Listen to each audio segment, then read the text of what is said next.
Hello, everybody. Welcome to another episode of Becoming You podcast. Today is a solo episode. I know that I brought you guys a lot of guest episodes recently, and I'm excited to go back to just chatting with you guys, you and me. So this week, I went to see the Barbie movie. So let me backtrack a little bit. Once a month, my husband and I try really hard to take our kids out one-on-one. So this month I had my oldest. It was my turn to take my oldest. And then my husband took my youngest for like an exclusive day out with mom or dad, right? Our kids crave so much one-on-one time with us. And they don't often get that. They get both parents, right, with their siblings most of the time. And we found that this is a great way to form connection and really just make them feel really special. And I also find that they let their, how do I say this? Like you really get to see inside of their true personality, the one that's not vying for attention or engaged in negative behavior or attitude to get your attention, right? So I asked my son this month, what do you want to do? And he'd been wanting to go see the Barbie movie. So we created, like a whole day around that. So we ended up going to dinner. This actually wasn't a whole day just because we're so like we have a lot of things planned this summer in terms of trips. So we really tried hard to squeeze it in. So it ended up being like half a day. And so he picked going to dinner. I let him pick wherever he wanted. And then we were going to go see the Barbie movie. So after dinner, we had time to kill. We browsed Barnes and Noble. And it was so interesting because he's really into reading. So we were hanging out in the young adult section. And he was telling me about so many of the books that were currently on the shelf that he's read. And I would ask, what is it about? And he would tell me exactly what the plot line was about, what he found so interesting or mind blowing about it. It was just so cool to speak to him on that level without my little one distracting me, right? I was able to give him my full attention and really get into like a proper conversation like you would with an adult. This is my almost teenager. And then we went to see the Barbie movie. And this whole episode is about what I took away from the Barbie movie. So just a heads up, there are going to be spoilers in this episode about the Barbie movie. So if you plan on watching it and don't want any spoilers, then come back to it after you've seen the movie, okay? So I'm giving you fair warning. If you choose to proceed with caution. um, so before I get into what I learned from the Barbie movie, what I took away from it, I didn't quite know what I was walking into because unlike a lot of other movie trailers, the Barbie movie really gave nothing away other than the fact that it was about Barbie and it was about all of these Barbies and it was about Ken, right? So I thought I was walking into this light romantic comedy movie, and it was not that at all, you guys. It was not that. It was mind blowingly good, and it surprised me in the best ways.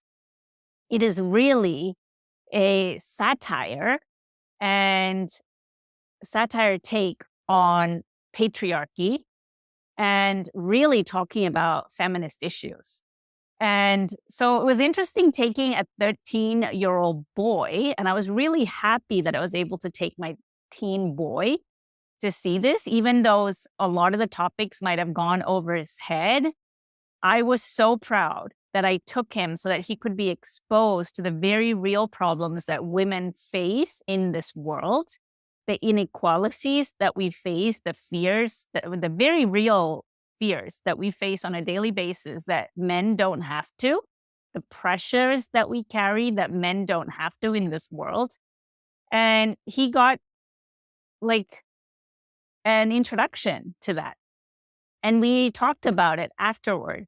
And I don't know whether this will leave a lifelong impression. I have no idea whether this will shape him in any way, in any way, shape, or form. But, you never really know how every interaction experience affects anybody, right? But I know it leaves an indentation either positively or negatively. And I know that his views on the world isn't going to be shaped by one movie, but a like a compounding effect of all the things that he's exposed to. And it is my job to curate and expose him to as many different ideas as possible and help him to critically think about things. Now, I don't know that I'm doing a fabulous job of this, but I'm doing it messily. I'm doing it imperfectly, right? And I'm doing it very differently to what my parents did. Because yes, my parents would take me to movies, but we've never really sit and talk about the issues that were raised, what are, my opinions and thoughts about it. We just never had those kind of conversations. And so I really, invited him to engage in what did you think about it? Like, this is the type of world that women grow up in versus, what men face in the real world, right? These are inequalities. These are the kind of thoughts that women wake up with every day.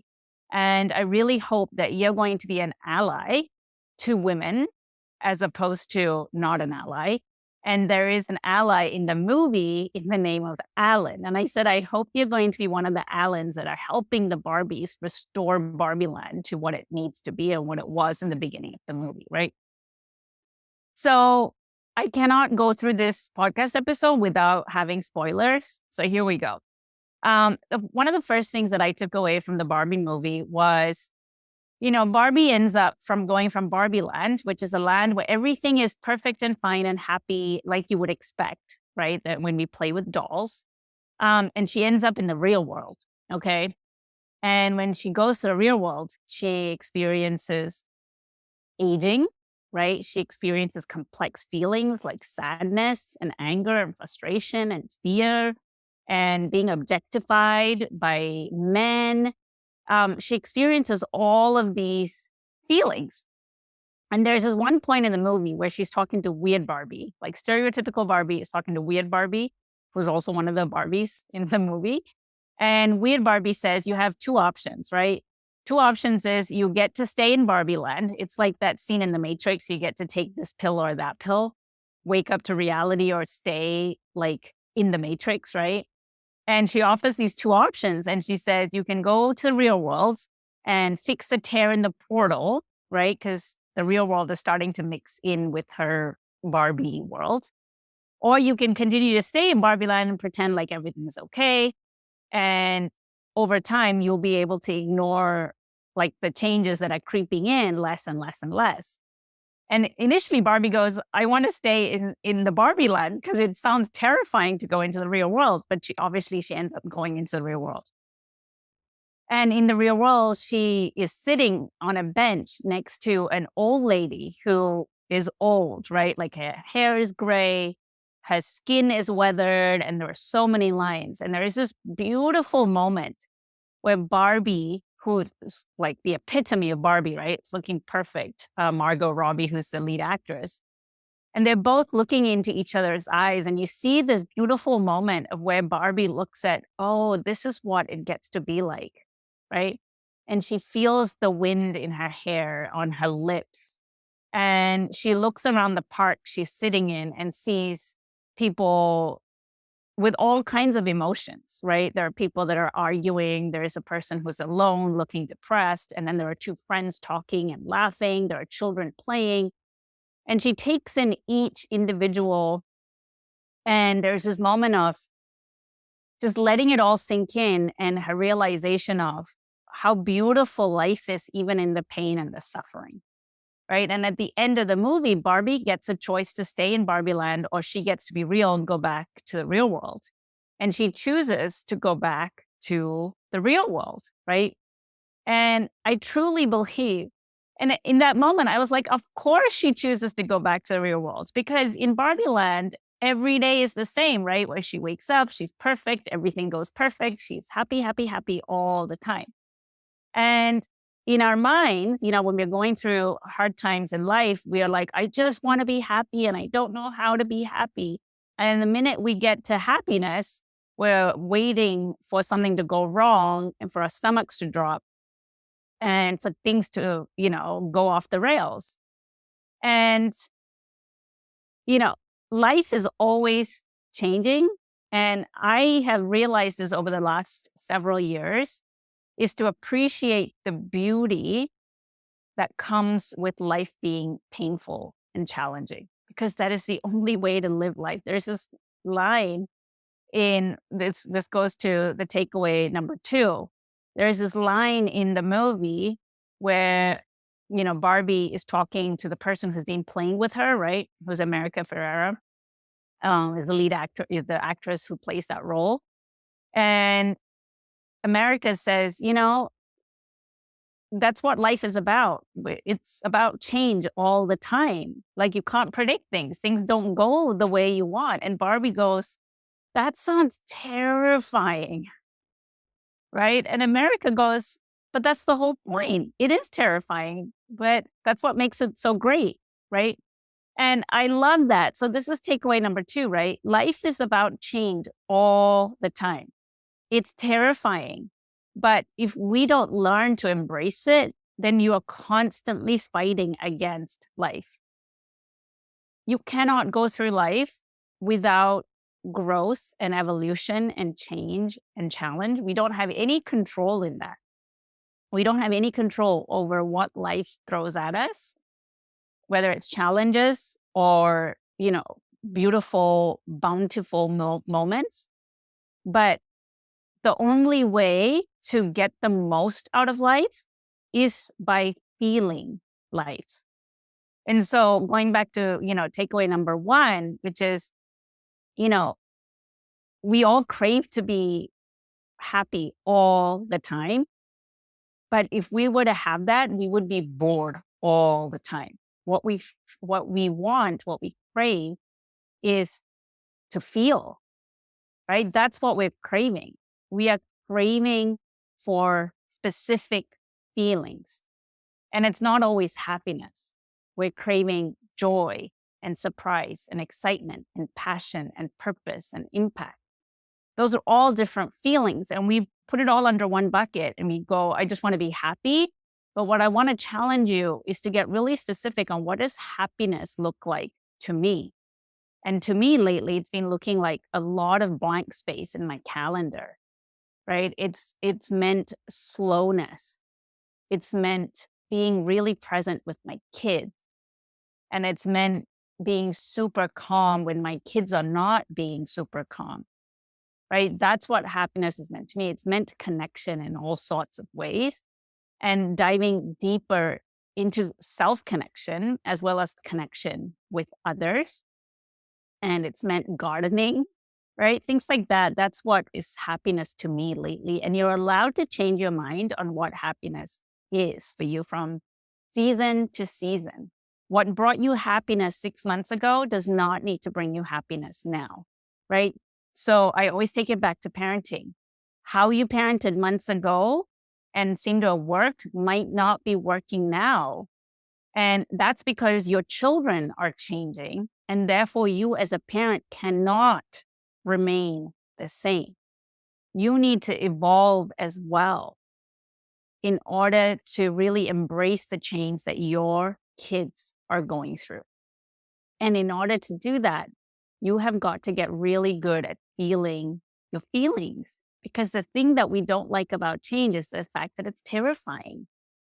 It throws us off. It makes us feel really uncertain. It makes us feel not good enough. Like, am I good enough to navigate this? Am I good enough? Do I have what it takes to overcome this and come out the other end? I feel like this thing I'm going through is, really testing who I think I am and what I'm capable of. If we can tolerate that discomfort, if we can continue tolerating that discomfort and feel deeply the uncertainty, the fear, the unworthiness, the self-doubt, it's not a comfortable journey at all. But what that's going to help you do is, when you get to the other side, it's also going to help you feel deeply the beauty, the joy, the bliss, the pride, the contentment, the feeling of, I did it, right? That feeling of expansion. You only get to experience all of those feelings if you also let yourself experience the uncertainty and the sadness and the fear and the frustration. There's beauty in all of it. So stop expecting life to be just feel happy all the time. That's impossible. And instead start embracing the fact that life will throw a lot of discomfort your way. But as long as you learn to feel your feelings, then you're gonna get the most out of life. All right. So we already talked about number two, that life is about change all the time. And if we don't learn to embrace it, you are constantly fighting against life. Okay. And that's why Barbie got bored in Barbie land. Every day was the same. And she went into the real world and realized and picked to stay permanently as a human because there's really only one certainty in life, which is like there's a limited amount of time for all of us, right? And we can take comfort in that, or we can choose to not take comfort in that. So number three, the standards set for women is impossibly high, and we all feel not enough, right? And this, like I said, this movie is really about patriarchy and feminism, right? And it does it in such a clever way. And then there is a scene where Barbie is saying, like, I don't feel smart enough because I'm not the president or the doctor. I don't feel pretty enough. Like she just lists all of these things why she doesn't feel enough.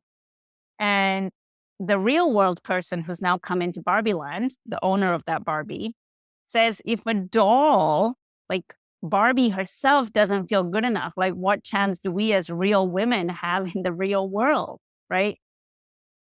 And so the takeaway that I had is that the standards that the patriarchy has set for women in the real world is so impossibly high, and we feel not enough because of it, right? It's not because we are not enough. It's because we are measuring ourselves against standards that none of us agreed to and was set by a party that had no interest in our well-being. So what I took away was I really need to define what success looks like for me and what enoughness looks like for me. And I need to constantly work on telling myself that I am enough, no matter what the world might say. And I have to be really selective in what I choose to allow into my life so that I feel enough. And just know that there's always going to be a constant battle within you where your mind and your ego that's conditioned so much that the programming, like the deprogramming, might feel impossible, right? Where let's just say there is a day that you choose to not be productive. And because we're measuring ourselves against a standard of you have to be productive all the time, like if you don't have a full day's worth of work that you've produced, that means they're like useless. You've just wasted that day, right? There's always going to be a part of your ego that tells you that, always, right? Because that is a society that we have grown up in, that we have conditioned to believe. But you can also choose to have a different thought of who I am, even if I wasted the day, is more than enough, right? How productive I am does not determine my self-worth and my identity. So that was my takeaway for number three, because, like Barbie they made all of these Barbies, right? President Barbie, like Barbie was always achieving incredible things. All the dolls they sold was all this profession, which in one side is wonderful because it really made little girls believe that they could be anything and do anything that they wanted and be independent. And Barbie was ahead of her time. But there's also this other side that while you're achieving all of that, like you needed to look perfect and act perfect.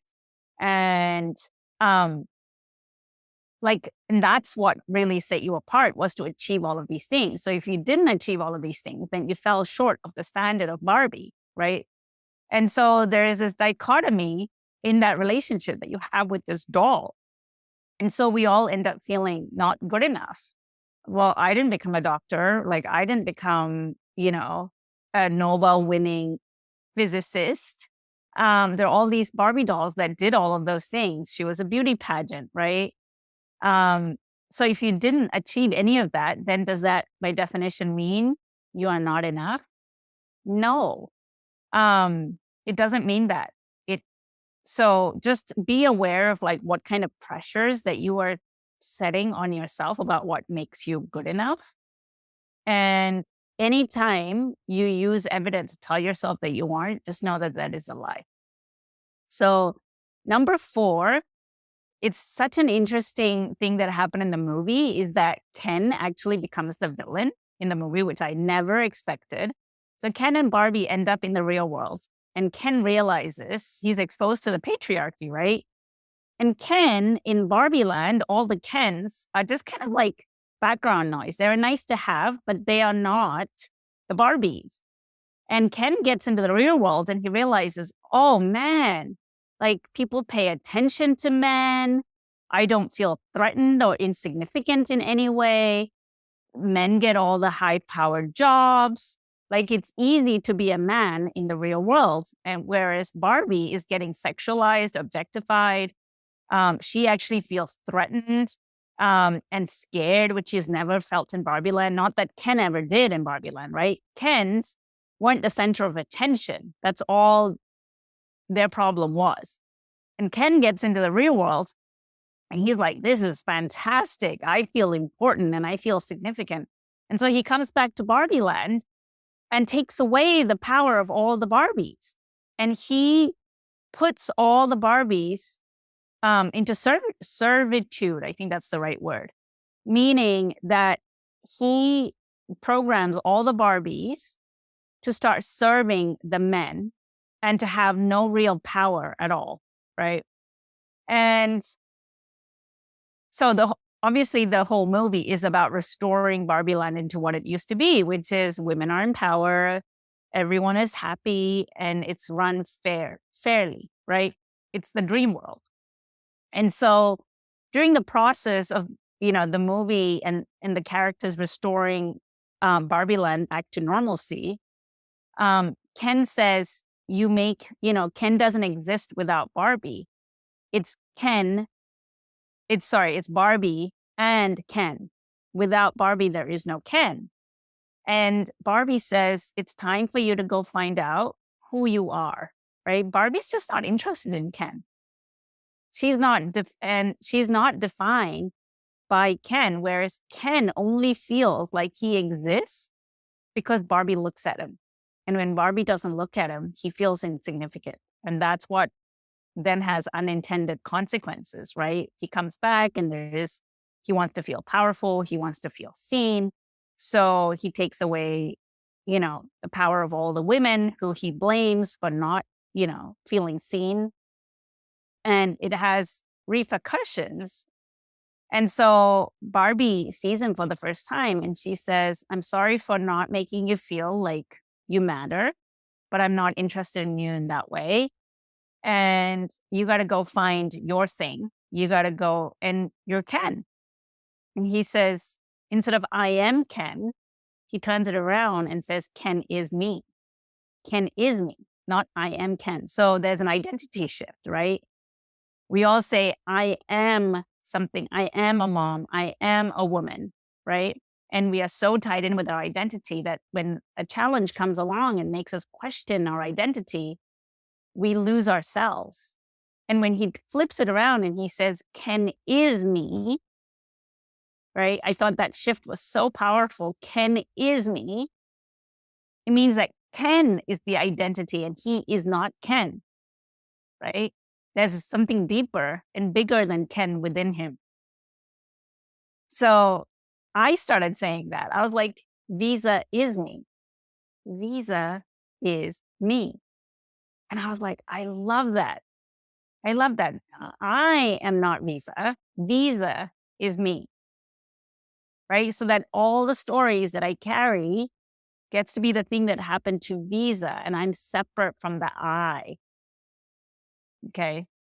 So your self-worth isn't tied to whether or not someone takes notice of you or likes you or promotes you or how often you get validated, right?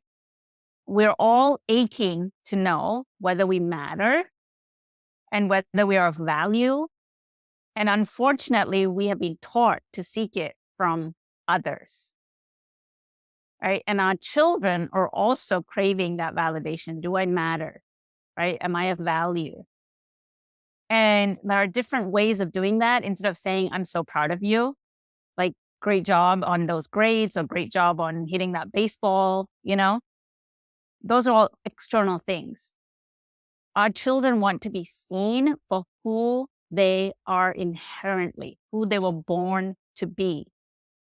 So the more we work on accepting them and validating them and seeing them for inherently just being themselves, the more we will start to separate their identity from who they are with the things that they achieve.